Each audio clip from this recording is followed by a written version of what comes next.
Aku Tunggu dulu. kenal sama Amelia Natadipura loh Kak dulu. Zaman Iya, dulu Yang banget. lain. Salam ya iya, buat iya. Amel. Iya, iya, ya. Pertama, saya mau mengucapkan tidak ada musuh yang abadi, tidak ada kawan yang abadi ya, Mbak Lia ya. Setuju Kak Aman Fitri. kita sekarang. Setuju. Aku juga Apa? temennya Inga loh, Mbak Fitri, Kak Iya, Fitri. iya, iya. Oh, Gimana, Mister Ji? Apa yang perlu saya jelaskan di sini? Begini. Hmm, Boleh berbicara tapi ganti-gantian. Kalau boleh. bersamaan nggak kedengaran Pusing, saya. iya, boleh. Hmm. hmm. Oke, sekarang Mbak Fitri tadi tahu nggak caranya naik? Saya pernah diajarin sekali, lupa. Jadi saya Nah, komen-komen terus. Gimana? Saya ini gaptek, Mister tadi. Ji. Hmm. Nah, tunggu dulu. Ini tadi saya memaksakan diri naikkan Mbak Fitri. Oh gitu. Tadi kan ada muncul kan? Iya, iya, Karena iya. saya tunggu-tunggu kok nggak minta. Akhirnya saya yang cubit gitu, Mbak Fitri. Iya, iya, iya. Oke, Mbak Fitri. Oke, Mbak Iya, Fitri. Ini ada namanya Lia Rungkap yang iya. konon katanya pernah pernah Aduh, sesuatu, kepentok tapi meja sekarang nih. sudah. Iya, Nah, iya. tadi menyampaikan sesuatu. Mungkin Mbak Fitri bisa dengarkan apa yang dia mau. Gantian, monggo Mbak Lia. Siapa dulu nih yang bicara, Mbak Lia dulu atau aku dulu? Bukan, monggo Mbak Kak Lia. Fitri boleh, Kak Fitri boleh bicara dulu. Karena dari tadi aku udah berantem tuh sama si Jangan berantem dong. Kita bukan berantem, berdebat ya. Astagfirullahaladzim, Mbak Lia. Habis dia ngeledekin saya sih Saya Kak. diam ini, Adek Mbak. gue kalau cowok tuh suka ngeledekin cewek. Ayo, Mbak Fitri. Mbak Fitri aja katanya. Ya Oke. gimana? Silakan Mbak Fitri. Yang Silakan Mbak soal Fitri. sama partai.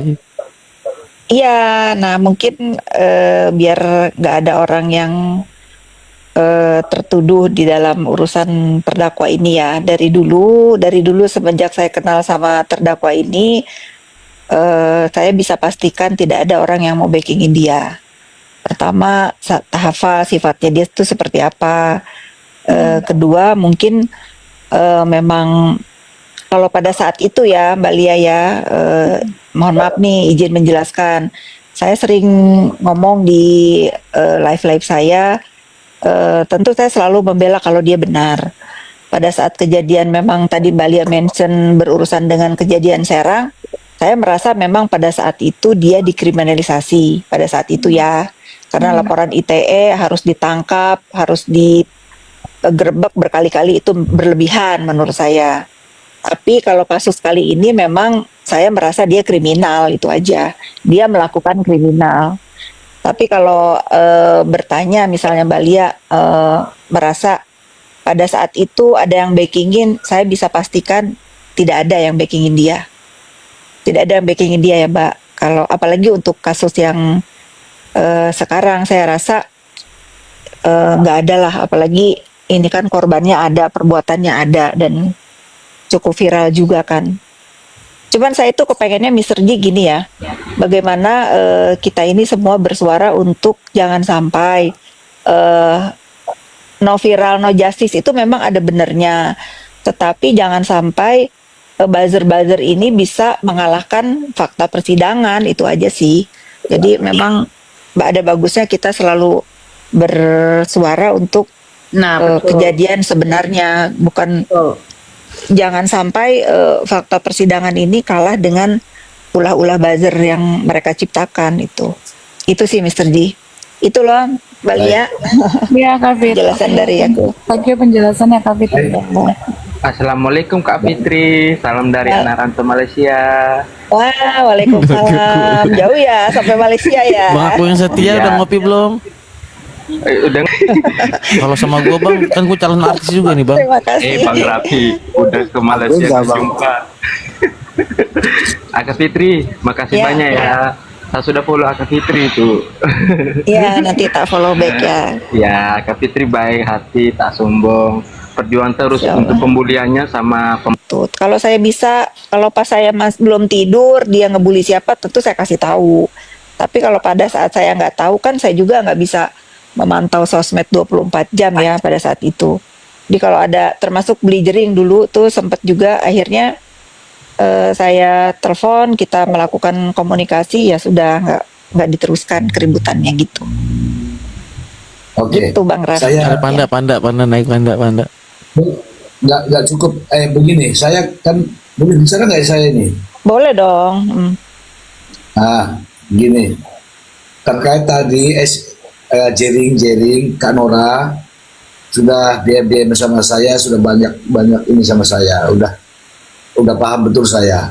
Begini, tadi kan Kak Fitri bilang bagaimana mencegah ini agar tidak, Dokter Janet kok bilang agar tidak terjadi hal-hal yang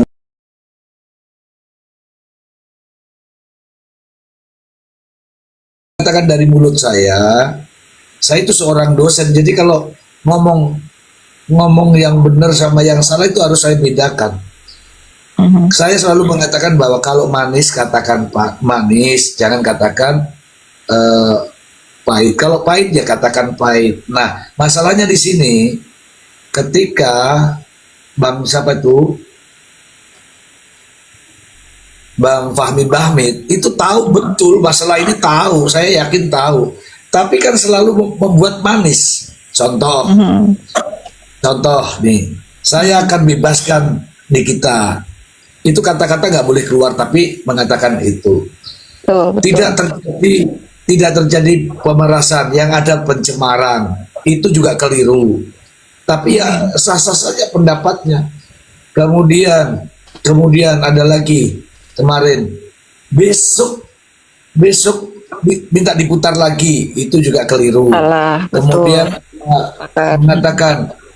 mengatakan lagi pelapor harus minta maaf, saya kasih waktu 7 kali 24 jam. Itu gemanya luar biasa. Ngawur itu ya. Bagaimana dengan cara cara saya? Nah, itu ya.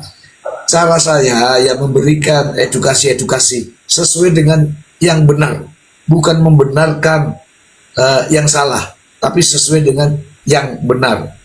Itu kita sudah lakukan. Raffi mungkin tahu itu. Gitu, Mbak. Siapa? Nah, Bang Raffi, aku boleh nambahin nggak Bang Raffi?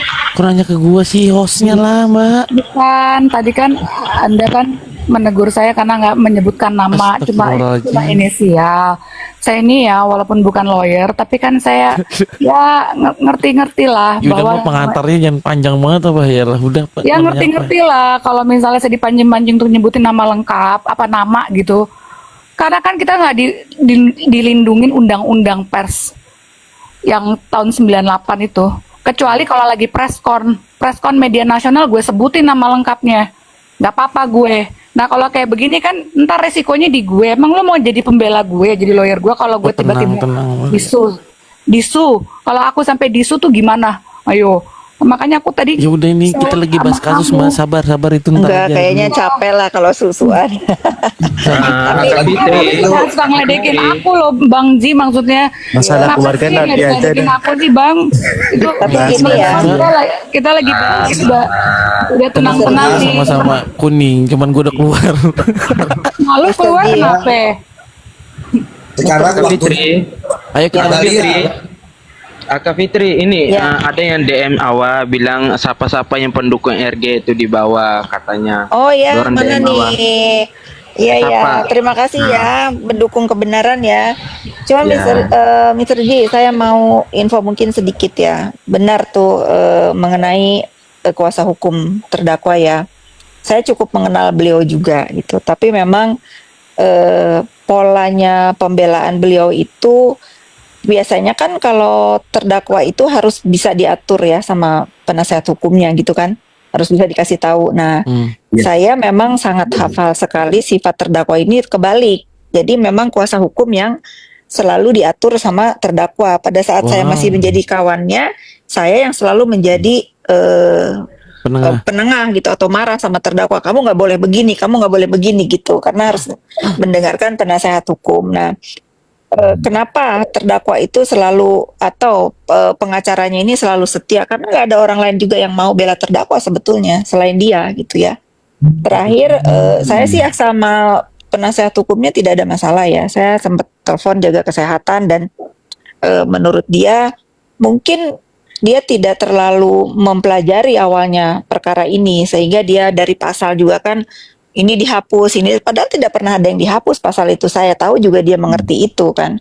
Cuman saya menduga memang di belakang terdakwa ini ada beberapa orang yang menjanjikan untuk terdakwa ini terbebas, tidak bergulir sampai sejauh ini gitu. Betul. Itu yang keluar dari mulut penasihat hukumnya. Iya Kak Fitri, karena banyak yang menjanjikan, tapi saya nggak mau bertanya apa janjinya ya, karena saya juga meyakini kali ini hukum akan tegak selurus-lurusnya gitu. Karena beda-beda kasus. Cuman kami gini Mbak Fitri, kami mungkin Bang Mr. Z juga, ketika memang itu kalau memang itu benar yang terjadi seperti itu kondisinya, cuman kita sebagai rekan sejawat dan praktisi ini menyayangkan hal itu aja. Karena kalau buat kami nih Mbak, kalau memang ada namanya klien kita ngeyel nih, ini bahasa keseharian aja lah, kita ngeyel demi menjaga integritas dan penegakan hukum, kalau kita mendingan cabut kuasa. Kalau kita, jadi kalau buat apa kita ujung-ujungnya bakal tidak bisa membantu klien kita sendiri. Contoh Nikita Mirzani sendiri, ketika dia melakukan suatu pendampingan hukum, lalu dia mengiyakan nih misalkan apa yang disampaikan Nikita Mirzani semuanya diikutin aja sama Bang Fahmi. Akhirnya semua itu menjadi pembenaran buat atas diri dari si terdakwa, dan itu bisa memberatkan dia. Tuh, Nah itu kan menjaga dong reputasi nama baik, harusnya kan seperti itu. Makanya kita mungkin yang sama-sama praktisi juga menyayangkan aja, sangat menyayangkan apa yang disampaikan Bang Fahmi. Itu buat kami, kalau memang itu adalah bentuk ketahuan Bang Fahmi lalu disampaikan ke ruang publik, ya kami benar-benar kecewa banget sama Bang Fahmi yang mengatakan bahwa pasal 369 ayat 1 itu bukan pasal pemerasan. Ini kan dari mana? Sedangkan kalau kita baca di SIPP pengadilan manapun, di putusan Mahkamah Agung, bisa kalian searching, tulis di situ pasal 369 ayat 1 itu keluar semua itu pemerasan. Jadi yang dibilang ini bukan pemerasan siapa? Bang Fahmi dari mana ini? Kayak gitulah. Ya mungkin itu upaya-upaya, saya sudah bisa membaca sih, seperti misalnya dia melakukan gugatan wan prestasi akhirnya dicabut juga gitu ya. Itu upaya-upaya dari saya juga agak bingung kenapa melakukan itu ya. Harusnya kan dipertimbangkan dulu ke depannya itu akan seperti apa. Kita contoh kecil aja ya. Bagaimana terdakwa ini membuat keonaran di dalam ruang persidangan. Sebetulnya ini kan bukan hal baru yang dilakukan terdakwa ya. Tapi kejadian kali ini yang kemarin itu sangat-sangat memalukan buat saya. Karena biasanya dulu selalu saya sebelum sidang itu kasih tahu dia, jangan onar, jangan gini, harus hormatin. Karena akan memberatkan kalau dia berbuat onar. Kalau kita lihat cuplikan yang dulu juga kan dia pernah tuh ngelempar dokumen, saya yang mungut, saya yang naruh. Setelah itu saya memohon kepada JPU juga, saya minta maaf dengan merendahkan diri saya minta maaf atas perlakuannya, tidak seperti yang dipertontonkan kemarin, malah ikut-ikutan ribut gitu. Itu saya menyayangkan itu. Ya mungkin itu tadi karena dibalik ya, menurut pandangan saya ya penasehat hukumnya yang disetir oleh terdakwa. Betul kata Raffi tadi, itu bahaya sih sebetulnya buat terdakwa. Jadi tidak fokus untuk pembelaannya ya. Gitu pendapat aku sih. Kak Fitri, ini yang saksi nanti Devina tuh boleh hadir kah? Saya belum tahu, tapi tadi dari awal udah dijelaskan, teman-teman kan minta bisa nggak dibantu untuk bicara. Saya sudah bicara. Ya, tolong bisa dibantu lah.